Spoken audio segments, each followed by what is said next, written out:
órgano que ayuda en los procesos de, ¿no? Resulta que esta presencia de cálculos biliares puede evolucionar y cambiar el diagnóstico del paciente, porque generalmente la colelitiasis es una patología asintomática o de síntomas leves que pueden pasar imperceptibles o confundidos con alguna otra patología péptica. ¿Cómo evoluciona esto?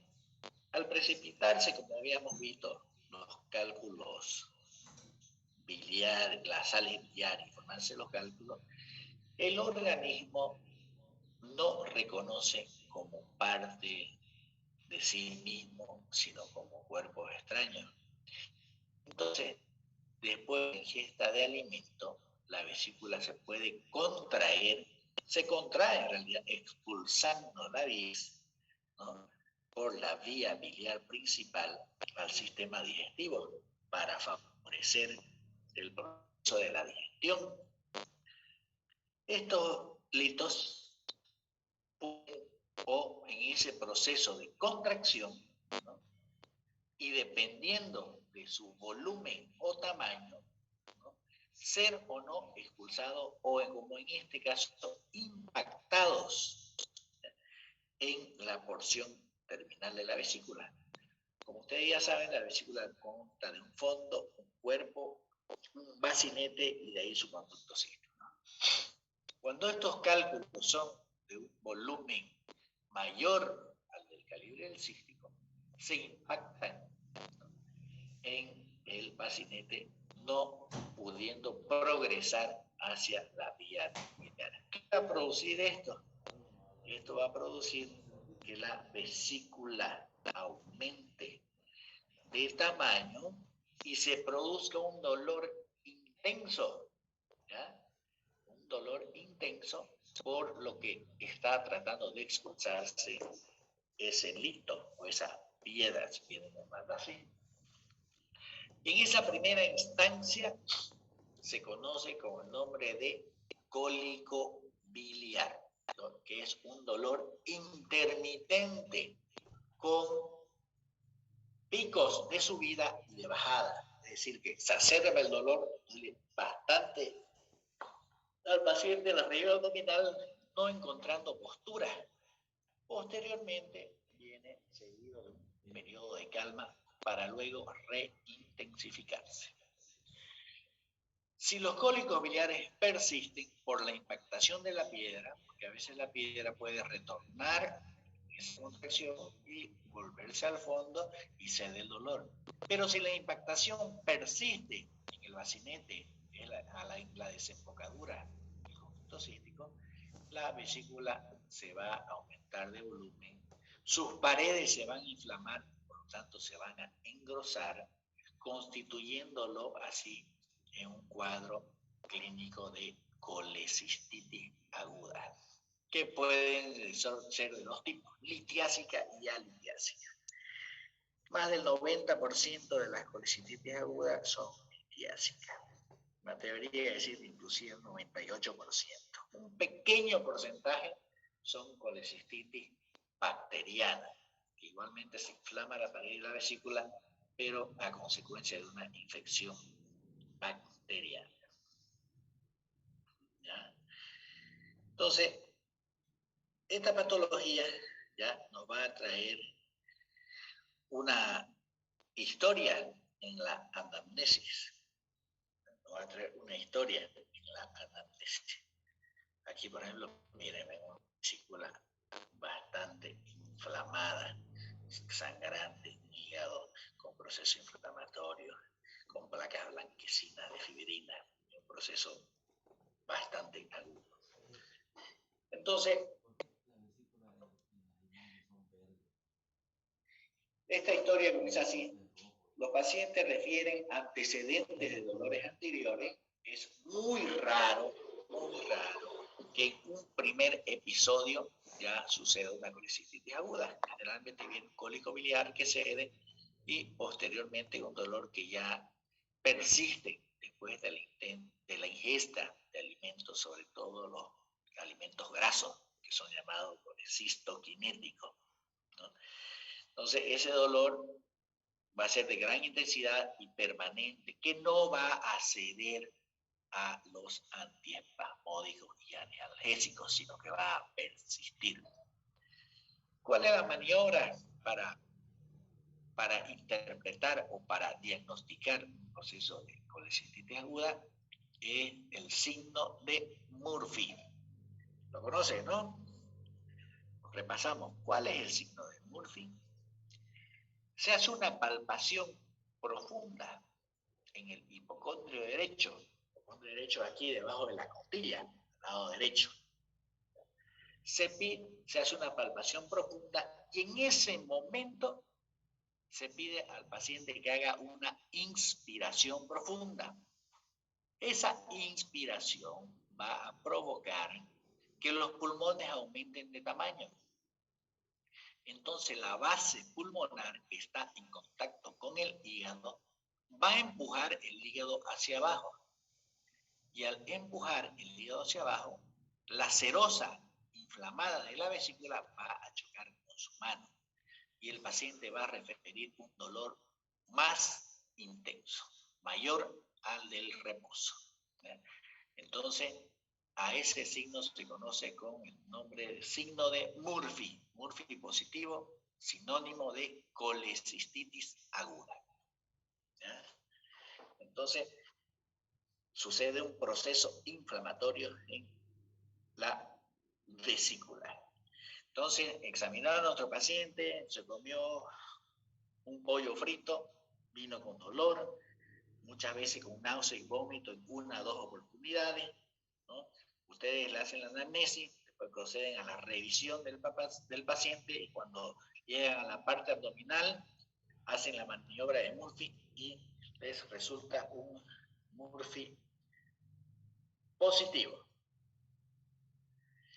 ¿Qué vamos a hacer si tenemos un Murphy positivo? Vamos a pedir los exámenes complementarios. Y dentro de los exámenes complementarios tenemos la ecografía abdominal. ¿Qué nos va a mostrar una ecografía abdominal? Una vesícula, como en este caso, todo esto es la vesícula, ¿ya? Aumentada de tamaño, una vesícula normalmente mide de 5 a 7 centímetros de longitud por 2 a 3 de ancho. En las colecistitis agudas van a estar alrededor de los 8 a 10 centímetros por 5 a 6 de ancho. Y lo que más nos va a llamar la atención es el espesor de su pared. Este es el espesor. Ustedes ven este reborde blanquecino que se ve claramente. ¿Por qué se ve claramente? Porque está inflamada su pared, ¿no? Está inflamada. Esta pared debe tener aproximadamente unos 4 a 5 milímetros, cuando en su normalidad solo debería tener 1 a 2 máximo, ¿ya?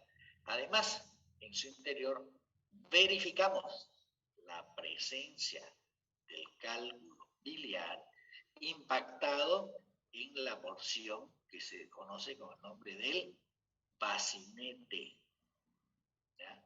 Además, la bilis, que debería ser clara y color negra, comienza, fíjense, a tornarse densa y a ser refractaria. Aquí estas manchas blanquecinas que ven dentro de la vesícula ya es una bilis densa, una bilis infectada, una bilis inflamada. Entonces, con la anamnesis, que es la historia del paciente, que cuenta cómo inició la enfermedad, los antecedentes que rescatamos del tipo de alimentación que recibió, la semiología, que significa revisar al paciente y hacer las maniobras, en este caso la maniobra de Murphy positivo, una ecografía que nos confirma el diagnóstico de la colecistitis aguda litiásica, y pedimos los laboratorios de rutina, donde seguramente el hemograma va a presentar un aumento de los glóbulos blancos a expensa de los segmentados o neutrófilos, marcándonos así o confirmándonos así un proceso inflamatorio, ¿ya? Entonces, con eso nosotros ya tenemos el diagnóstico de una colecistitis. Al igual que la colelitiasis, la colecistitis o los síntomas histéricos que vamos a ver posteriormente, ¿ya? El tratamiento definitivo para estos pacientes es quirúrgico.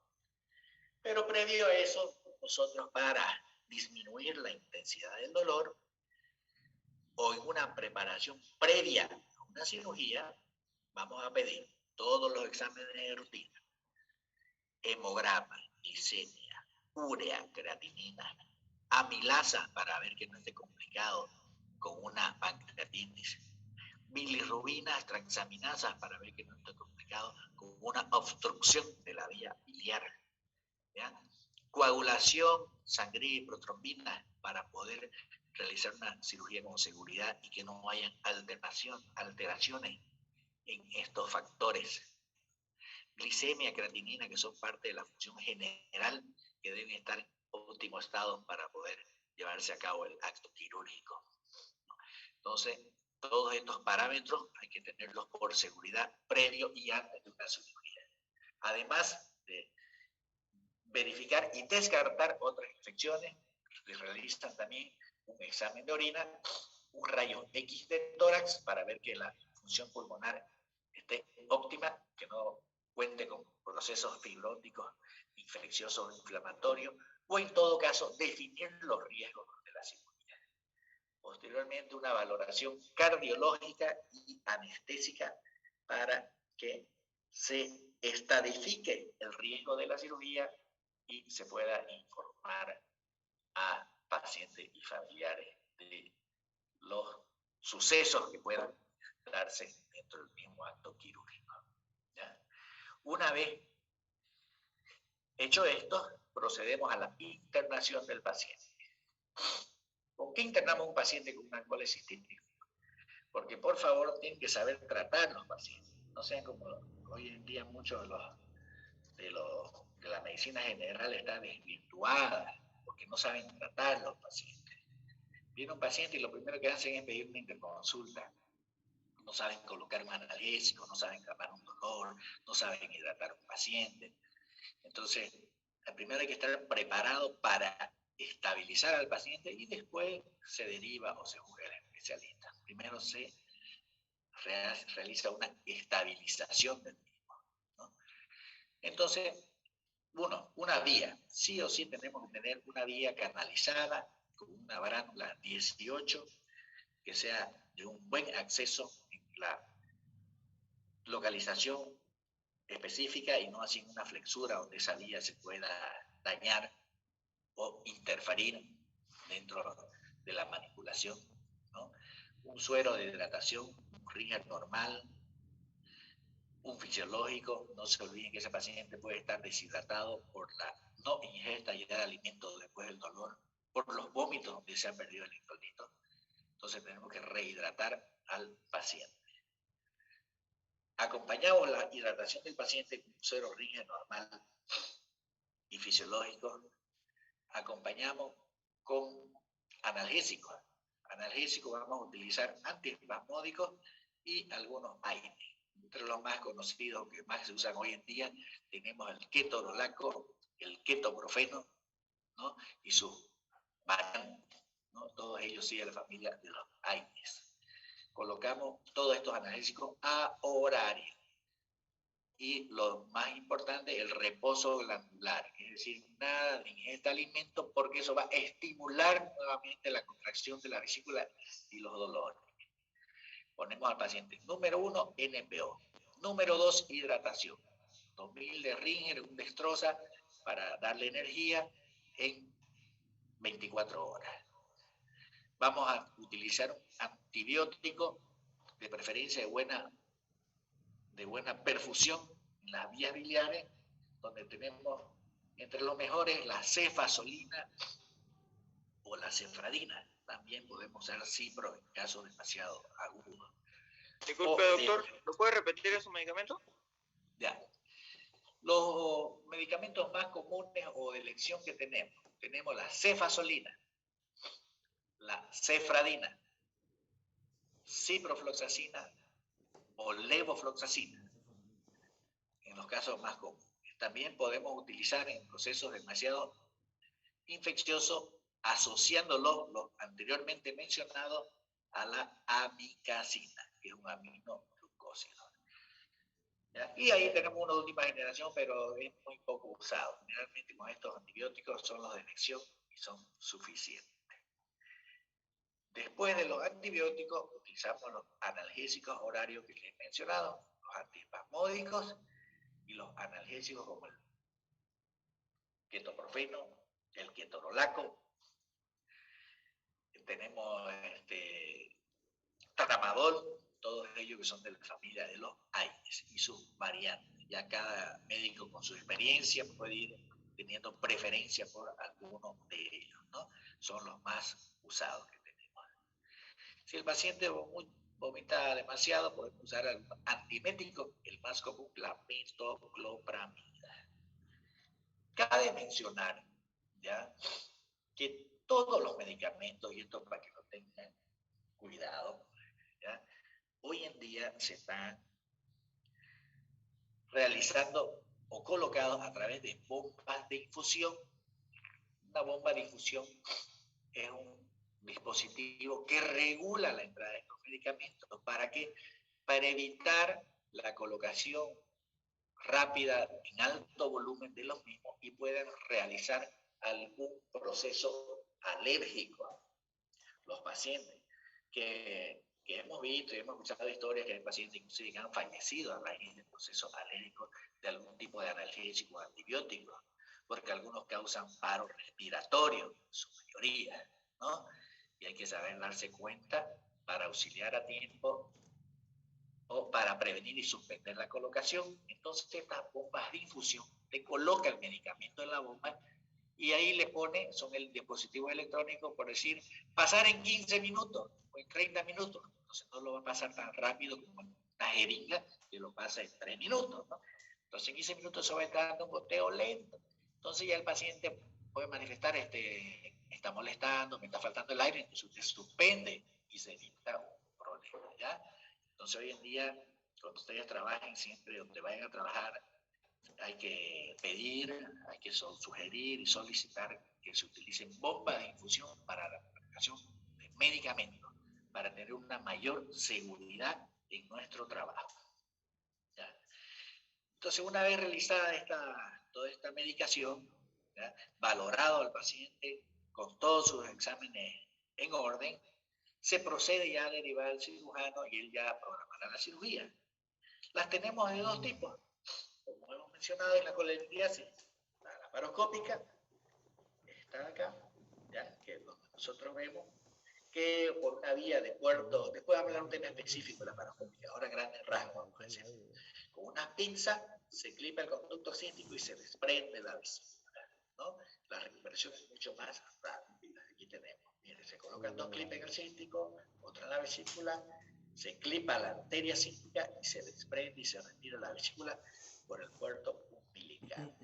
Cuando las vesículas son demasiado inflamadas, como en este caso, miren esta pared gruesa, estas pequeñas pinzas no abastecen para realizar un buen trabajo. Entonces mejor es realizar, como en este caso, la cirugía abierta, ¿no?, porque es mucho más sangrante, no hay buena visión en la laparoscopía, entonces en la vía directa es mucho mejor, con más cuidado, y además que, como les digo, estas pequeñas pinzas no son suficientes para manipular este tipo de procesos inflamatorios. Este tipo de cirugías muchas veces son sangrantes y pueden conllevar a procesos infecciosos e inflamatorios o quirúrgicos, tanto intraoperatorios o de pared abdominal. Entonces, en algunos casos de ellas, hay que dejar drenajes para manipular la posible salida de bilis, porque a veces uno los liga a los conductos, pero como están tan inflamados, se seccionan de una forma que no son visibles en ese momento. O con los días se termina de necrosar el conducto y afugar bilis. Entonces, cuando sea una colecistitis aguda, lo recomendable es siempre dejar un drenaje para monitorizar la cirugía. En otros casos, todo esto se torna bastante sangrante. De igual forma, con el drenaje vamos a monitorizar la salida de sangre, las cantidades, y aplicar medicamentos para disminuir lo mismo, o en el peor de los casos, reintervenir para calmar la hemorragia. ¿Ya? Entonces, esas son las patologías que vamos a tratar y vamos a ver. Ya después vamos a hablar de las pequeñas complicaciones o grandes que se pueden tornar todo este tipo de cirugía en la próxima clase. ¿Ya? Mañana hay elecciones, ¿no?